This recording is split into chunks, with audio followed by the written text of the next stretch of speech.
Hey everyone, Tim Schofield here from QBKing77.com doing a full review of the Google Nexus 5 made by LG. You'll see I do have the white variant here. I have a lot to run through, so I'm going to run through just about everything there is to talk about with this phone, give you guys my thoughts about it, see if it does stack up compared to other flagship devices such as the Galaxy S4, LG G2, HTC One. I'll go ahead and talk about that, give you guys some input considering I do have those devices as well. So again, let's go ahead and get into the full review.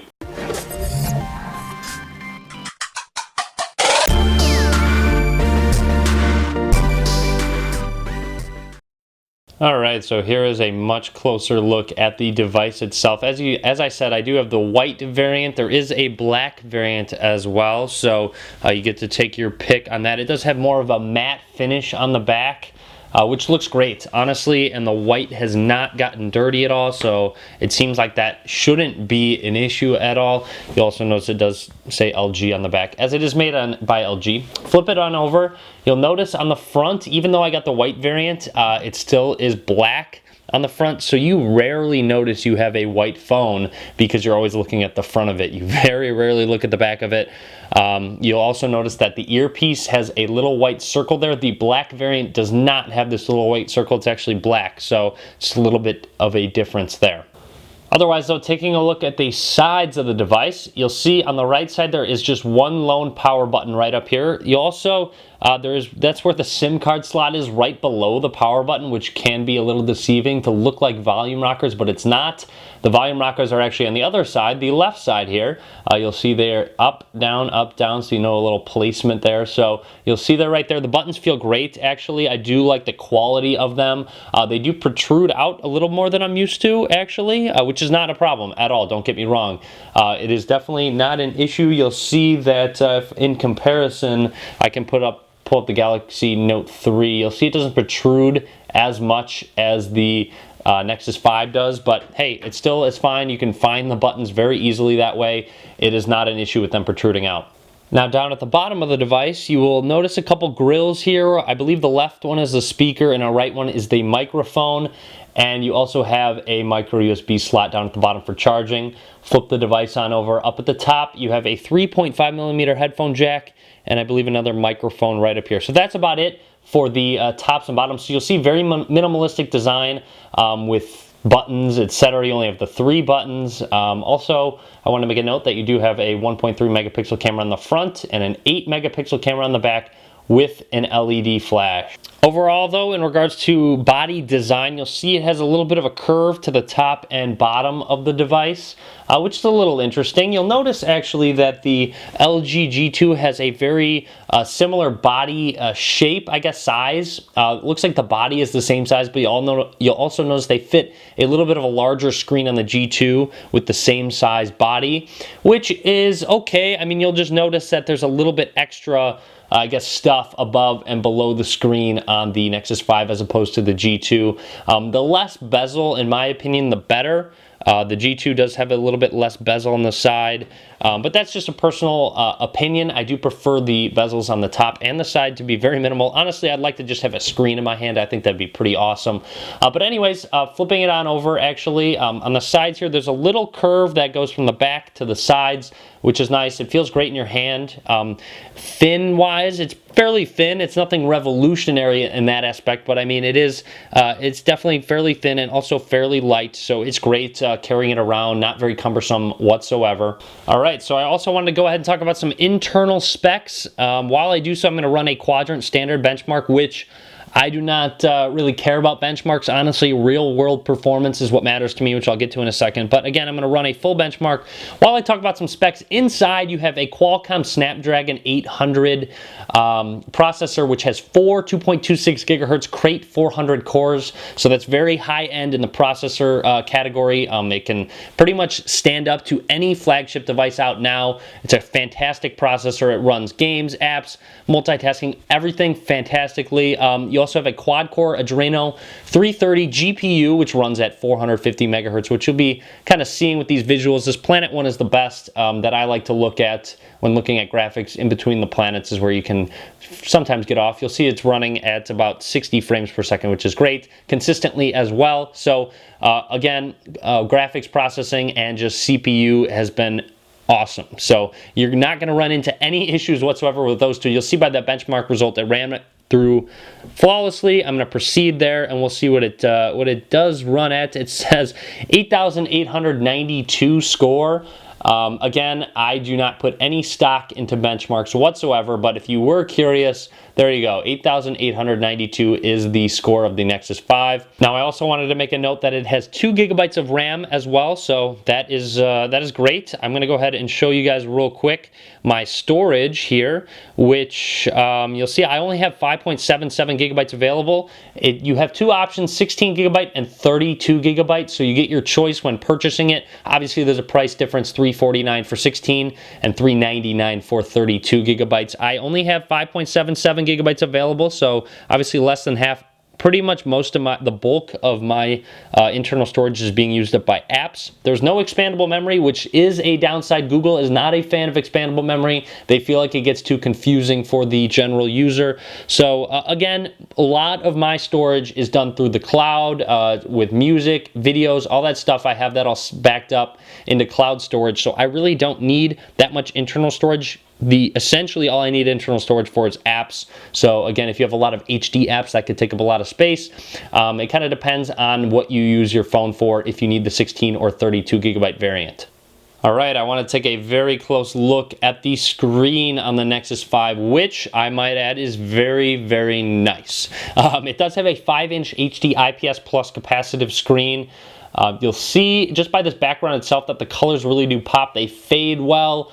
Even the icon colors are great. Can hop into the app drawer and you'll see various colors as well. But it looks great. Honestly, I'm going to load up a video, actually. The one that I usually load up is actually the, I believe, Planet Earth one, which I'm actually going to load up now. So Planet Earth, I'm going to load up real quickly so you guys can take a look. I'm going to put it on silent so I don't have any sound. And while you guys take a good look at that, I'm going to just skip ahead, hopefully to a colorful portion of the video. All right, so here is a good look. I just skipped to a different part of the video. Just a good look at the screen while playing a video. This is just, it's a great screen to watch videos on. You'll see the quality looks amazing. It's very fluid. Overall, the colors are great as well. In regards to it in comparison to a phone such as the LG G2 or the Galaxy S4, I would say this does compete. I wouldn't say it's better. I would say it's close to being comparable or potentially maybe a little bit less, but it's barely noticeable if it's not as good. But as I said, the screen is great. Also, I want to make a note that you'll see when watching this video, the buttons on the side, the home, back, recent running apps buttons did disappear, which is a nice feature of KitKat that I will talk about more extensively later on in this video. So you'll see you do get to see that full extent of that 5-inch display as opposed to much less because of the back, home, and recent running apps buttons being in the way. Now, I also want to go ahead and talk about the software of the device. I'm not going to go extensively into KitKat. I have a full review of KitKat I'll link to in the description so you can check out every new feature about KitKat. I'm going to talk about the main ones though right now, with one of them being the main new home launcher, which is pretty nice actually. I do like it. It does include Google Now within the launcher, so you'll see I swipe over and it includes Google Now right here where I can do some searches, go through my cards, lets me know who's playing when, all that good stuff. You'll see it does not include a new screen until you add something onto that new screen. You press and hold on an empty spot, you can add wallpapers, widgets, and settings. Within those settings, you don't have to have Google Now on. Just wanted to make a note of that. But again, widgets are within the launcher now, so it brings up all of these various widgets that you can just press and hold and drag and drop, how Android has always been. Go to your app drawer, and within your app drawer, you'll see that it is just apps, no widgets. I do want to see maybe a little optimization of the size of these apps. I'm not a big fan of how large they are, especially when going into the app drawer. If you have a lot of various apps and you want to get to the last page, you really have to swipe through. You cannot just press on these dots. That actually does nothing. So they need to find a quicker way to get to the last page of apps. So let's say I wanted to open up one. Obviously, when you go to the main ones, you have them on your home screen, etc. to set up. But when there's one on the last page that you don't usually use, you have to swipe all the way over, and it can be kind of a pain. But that's just a personal opinion of mine in regards to the launcher. You'll also see that there is a persistent search bar up at the top, and I can go, okay, Google, what's the weather like today? You'll see hands-free using the Google search. Lets me know what the weather is. Just including Google Now with that. It's very similar to the Moto X, where you can just say, okay, Google Now, and it loads things up. So you'll see that you can just say it anywhere on your any home screen, actually, and it'll just open it on up, so you don't need to tap that voice icon. So it's a little nice feature that they've included. Also want to go ahead and talk about the lock screen. You'll see there's a nice CRT off animation when you turn off the device. Pressing down at the bottom brings up an option to just go straight to Google Now from your lock screen. There's a little camera icon down here. Tapping it does nothing but start to open up the widget that's on the right side. So you can just tap that and then swipe over to get straight to the camera application, or you can swipe over from the top or from the right of the screen and it loads it up as well. You can also have lock screen widgets. So you'll see I have Google Now right there. You can add other ones. Various ones that you download from the Play Store, clocks, calendars, just various widgets that you can have on your lock screen. So that's nice. It's still included from Jelly Bean, which unlocking is pretty standard. Just press on this and go anywhere outside the circle. Now, I also wanted to talk about the new dialer really quickly. I'm going to load things up. I'm going to try and blur out as little as I can, but you'll see that loading up the dialer, it actually brings up a whole new experience.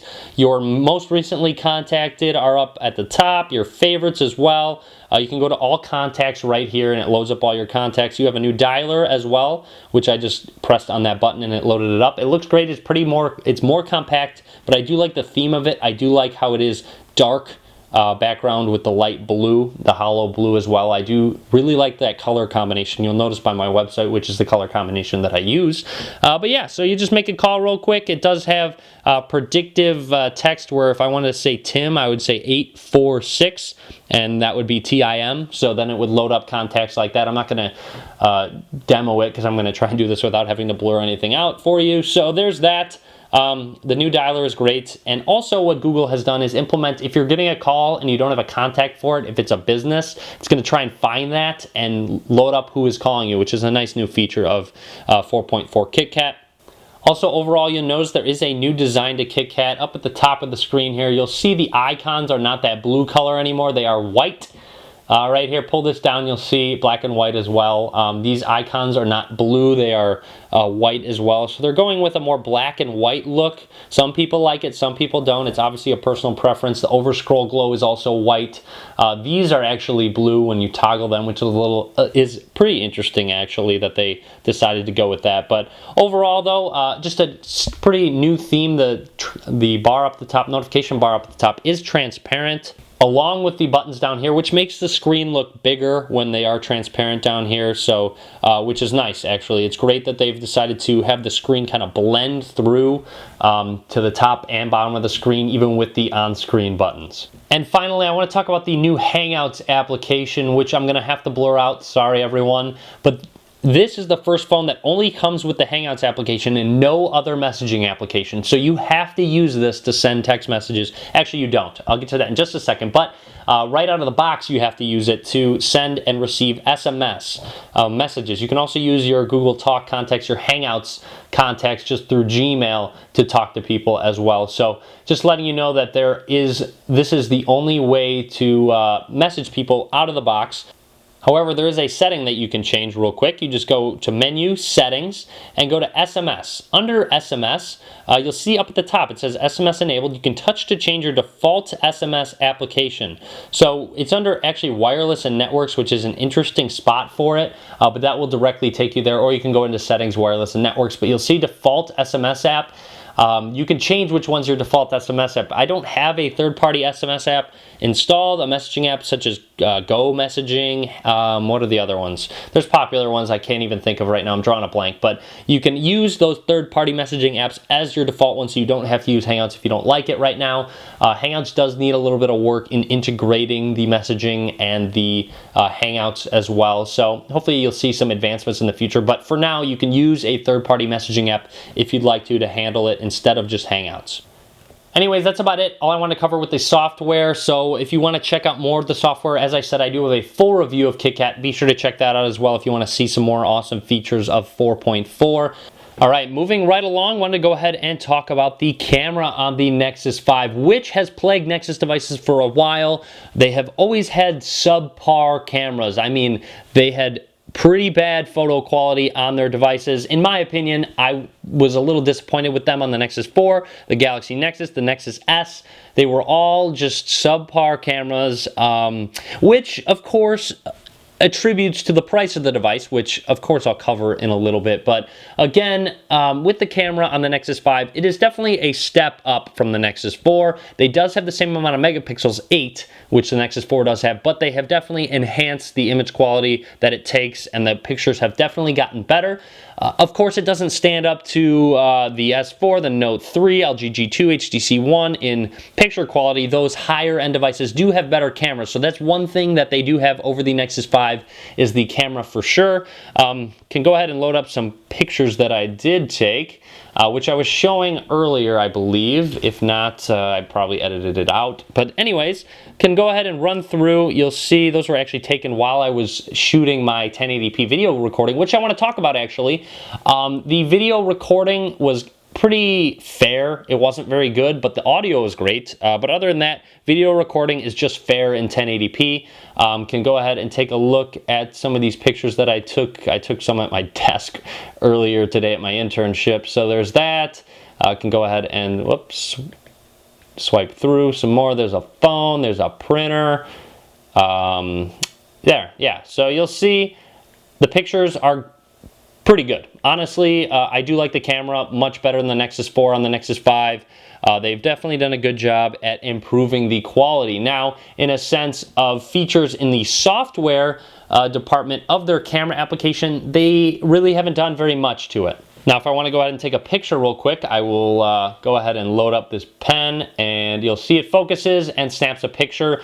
They do have a new feature called HDR, which what it does is it says it supposedly takes multiple pictures and then combines them to one great image. So you can press and hold on the screen, and it will load up the settings. It should anyway. There we go. So we got HDR Plus right there. So that's what it's called. You can turn that on and off. When it's on, the shutter lag is a little bit longer than when it's off. So you'll take one here.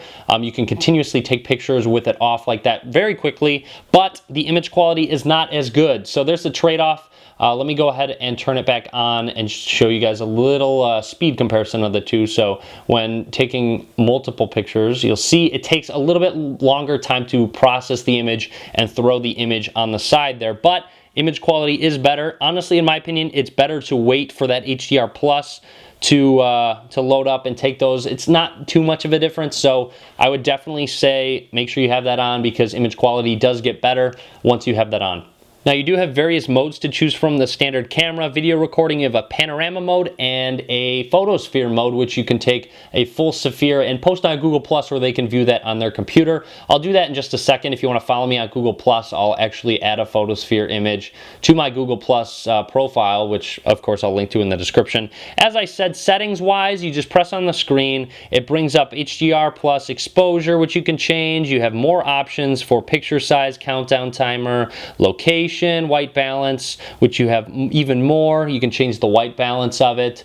Here, let me actually get something in the background. Sorry about that. So you have white balance, and then you also have scene mode, which is party, sunset, none, night, and action. So very minimal settings to the camera application in relation to the other various flagship devices, of course, which is a little bit different. Sorry about this background. I guess I could have gotten a black background, but no big deal. So there weren't that many features to show off regardless. So that's about it for camera features, honestly. So nothing too crazy actually in the camera feature department. But when you actually take a picture, let's say for example I load up this picture, I can go ahead and edit it in this bottom left, which is great in the gallery. They have this awesome photo editor where you can add these various effects to your images that you do take, which normally you could do before you take the image, but you have to wait till after you take the image to add these effects. So if I wanted to add that one and then go over, you can add,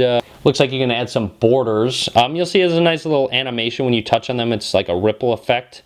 You can crop, straighten, rotate, mirror as well, and then change the, I believe the exposure as well. You can change vibrance, go back, contrast, shadows, highlights, hue, saturation, exposure, auto color. You can change all of those to make the image how you want it to look. So there's many changes in this photo editor within the gallery app, which is great. Honestly, I'm really glad that Google has decided to up their gallery and add all of these various features to their photo editor. Also, I want to make one more quick note about the camera on the back. You'll see the cover on the outside is somewhat large, which is okay in my opinion. It's not a big deal, but it does protrude out a bit as well. So you'll see when you set it down, it does sit on this outer casing. You don't have to worry, it's not going to scratch the lens. It does have this outer protection, but it does sit on it a little bit, which in my opinion doesn't matter. Some people might be worried. I just want to make a note that it's really no big deal. In darkness as well, when you're in pitch black and you take a picture with the LED light, it looks great. That's one more thing I wanted to talk about. When you take pictures with this LED flash, it does analyze the image great, and it looks fantastic as well. All right, now I want to go ahead and talk about battery life, which you'll see I'm at 76% at the moment, which shows up in your notification panel here. But in regards to battery life, it does have a 2300 milliamp hour battery. I would say battery life is pretty decent. I'm a heavy user in regards to my phone, watching videos, playing games, pretty much always using my phone for various tasks. I would say, especially during the week, on the weekend not so much, but during the week I'm using my phone often, which is what I've been using during the week. I would say it's decent. It can barely last me through the day, if at all. Usually when I'm in the car, I do have to make sure I charge it to ensure that it does last all day. But overall, even with these high-end specs, I was a little worried. This 1080p 5-inch display, I would say, I would give, even with a 2300 milliamp hour battery, I wish they could have included a little bit larger one. I would say battery life is pretty good, honestly. It should last you through the day if you're a moderate user. Obviously it depends on what you do. One note I do want to make in regards to the battery is with charging. It does have Qi charging capabilities, so you can actually wireless charge your device. So you'll see it is now charging. I just set this on my wireless charger, which I do have actually. This is a Ravpower Qi compatible charger, which is great. Honestly, I'll link to where you can get it in the description. I'll also do a review on it very soon, but I've been using it with my Nexus 5 very often. You have a Nexus 4 wireless charger that you could check out. I have a review video on it I'll link to, but again, this does have Qi charging capabilities. With the battery life, I would say it is pretty good, and you're just going to need to most likely charge it sometime throughout the day, whether it's in the car or at your desk, etc. All right, now onto something that I always love to show would be gaming. So here we go. We're going to talk about some gaming on the Nexus 5. So loading up Asphalt 8, which is now free in the Play Store if you wanted to check it out. I'm going to go ahead and there we go. So it loads on up. It loads up, you'll see quickly. This is a pretty high-end game with graphics, with size as well. So we're going to go ahead and just continue my career, which I just started because I had Asphalt 7, and now I'm starting to play Asphalt 8 again. So we're just going to do a race real quick. I'm going to hit start race, and you can see it loading up. I already finished this actually in second place, which I've already done, but you'll notice that the back and recent running apps buttons are still there. I believe the app developer needs to implement the KitKat feature where it can utilize that full screen, because I believe KitKat's supposed to go full screen in games as well. So kind of keep that in mind. Hopefully very soon app developers will do that. Don't hold me to that though. I do believe that's what needs to happen. You saw in the video it did go full screen, but here we go. So playing Asphalt 8, I'm trying to do this through the camera, so I might struggle a bit, but you'll see the graphics are fantastic. You saw it loaded up quickly. It didn't stutter at all. So what I'm going to do real quick is actually hit the multitasking button. You'll see it goes to the side. I believe it should automatically pause the game. And let's say, you know what? I want to go ahead and load up this flashlight app. For whatever reason, I'm in the dark. There we go. So the flashlight app loads up. Can turn it on, off.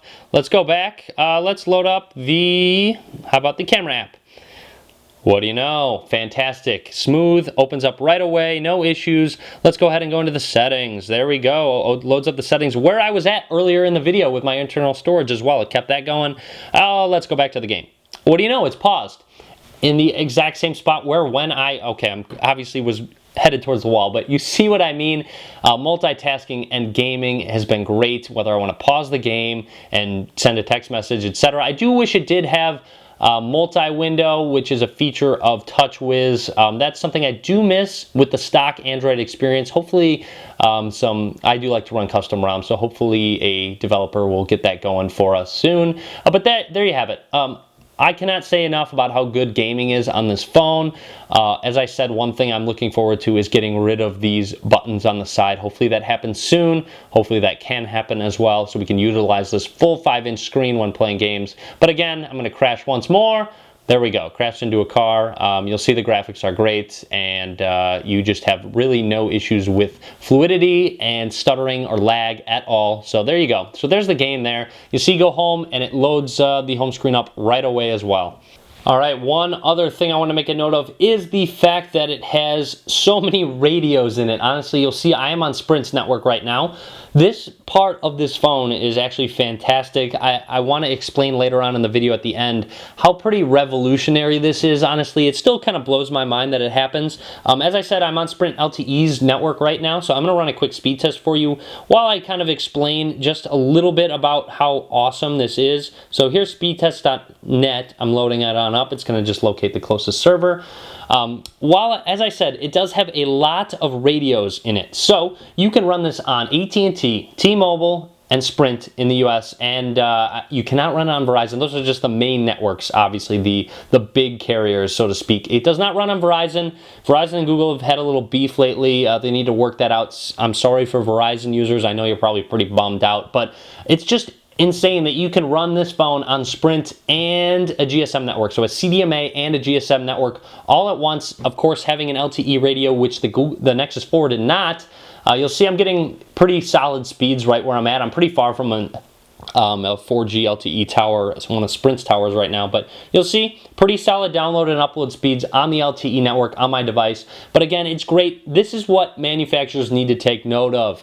They need to step up and start releasing devices where you can activate it on Sprint, AT&T, T-Mobile. It'll definitely make things easier, making it one uniform device they ship out to the various carriers, and they can just activate it on whatever carrier you want. That way, if I did want to switch carriers, I don't need to go buy an AT&T phone. I can just say, hey, I'm done with Sprint. I'm going to take this Nexus 5 and go to AT&T, or vice versa. I'm on T-Mobile, don't like it, I'm going to head over to Sprint. I can use the same device. So manufacturers need to take note of this and start following in Google's /LG's footsteps, including these radios, so they can be activated on these various networks. All right, real quick, I want to talk about the speaker, which is on the bottom, which I am very happy about. I'm glad they moved it to the bottom as opposed to the back of the device, which is where it was on the Nexus 4. The reason being because when it's on the back, you're looking at your screen, the sound goes away from you. At least when it's on the bottom, it's coming to the side, so you can hear it better. I do like the HTC One's display where it does phone, I guess, design, where it's on the front coming towards you.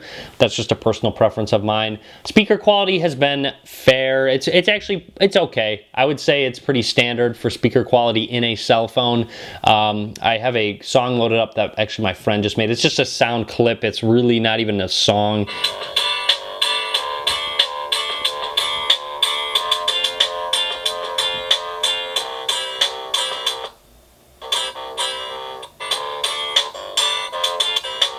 So you'll see, I mean, I just want to get you guys an idea of the volume. When I am listening to actual songs, I always want the volume to go up a little bit higher than it does, and unfortunately it always falls a little bit short. So that's just one thing to note, that the volume level that you can get it at isn't necessarily as high as you'd want it to be. And the quality is pretty good though. The quality is good. It's just you wish you could get it a little bit louder.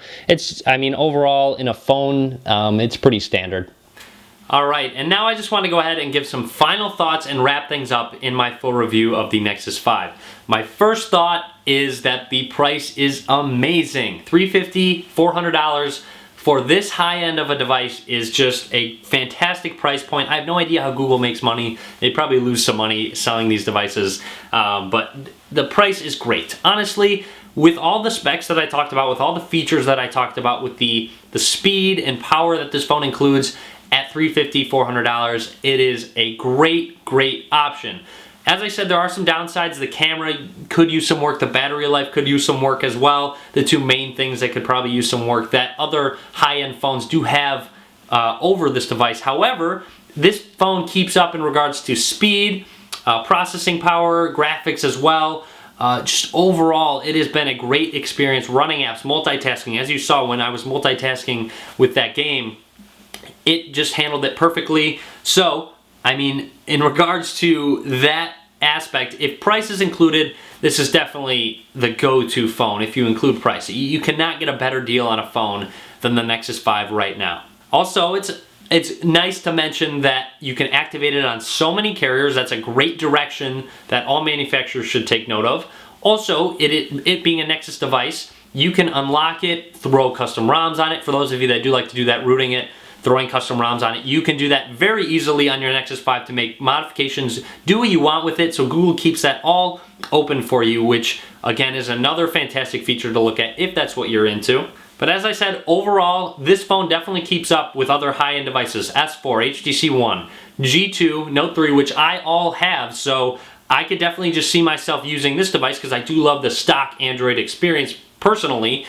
So, I mean, it'll be tough to choose which phone's going to be my daily driver. I'll have to use them a little bit more. Maybe I'll do a video in the future considering these phones are all so great on which one I have overall decided. So, again, as I said, definitely for $350, $400, a highly recommended device. Very highly. I could talk about this phone for days. I mean, the build quality is great.